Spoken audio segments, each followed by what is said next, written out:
Bum bum bum bum bum bum bum bum bum bum bum bum. The Peter Dislike Show. Bum bum bum bum bum bum bum. Earlier tonight, I recorded a video about how disgustingly unhealthy Americans are. I was using an online dating website, and I put in Taipei as my city, and I quickly came to realize Americans age about twice as fast as their Taiwanese counterparts, right? Somebody who's 40 here in Taiwan passes almost like 20 in the United States. And it made me really grossed out. Sometimes, or conversely, when I go to work at, I teach at a community college. A lot of students think I'm another student, and it makes me wish I could just uh, go back to school. I could probably pass as a college student. I may want to go back to school for art anyway. Right now, it's kind of funny. People think I have a degree in art as well when they see my bismuth art projects, and they ask me, "Where'd you go to school for your art?" And I tell people that I went to the University of YouTube, right? And so it's kind of been a funny joke. And but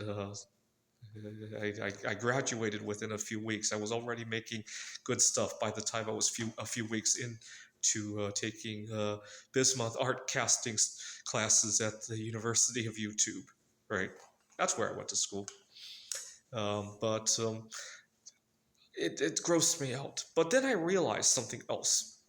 In the time that I've been in Taiwan, I went to 3 different meetup groups. And I quickly realized that our culture, we don't have a toxic food culture here in the Taiwan area. First of all, the meetups that I went to, they didn't revolve heavily around greasy foods, right? You go to any of those meetups, I went to 2 board game meetups and a karaoke meetup. Go to any of those in any American city, and it's going to be surrounded by greasy food, pizzas, burgers, and maybe washed down with some beers. And so I didn't see any of that. In fact, earlier tonight at the board game meetup, they were serving tea.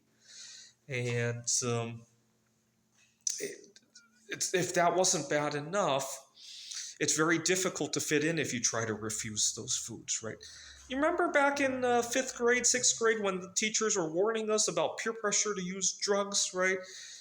All of that is coming back to be true again, right? Except it's not cocaine and heroin anymore. It's become the MSG, trans fat, sugar, high fructose corn syrup. That's become the drug that your peers might pressure you to use, right? And cast you out if you don't use them, right? Our 5th grade teachers and counselors were right, but on the wrong substance, right?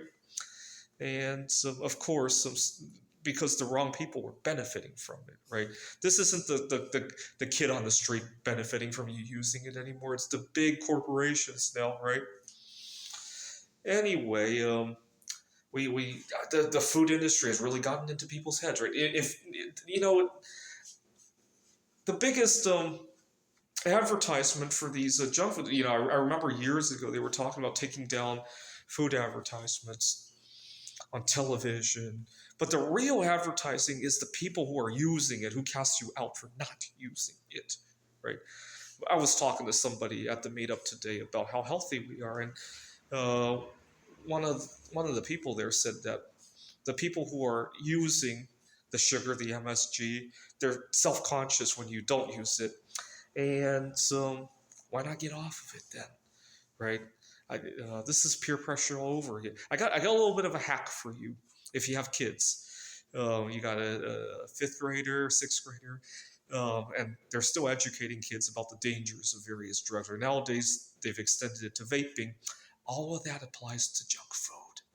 Just everywhere you see vape, replace that with soda. And that same lesson will probably still apply. Anywhere you see crack cocaine, replace that with a Big Mac, and that lesson probably still applies.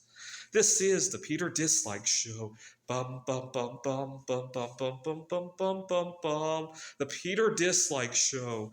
Bum bum bum bum bum bum bum.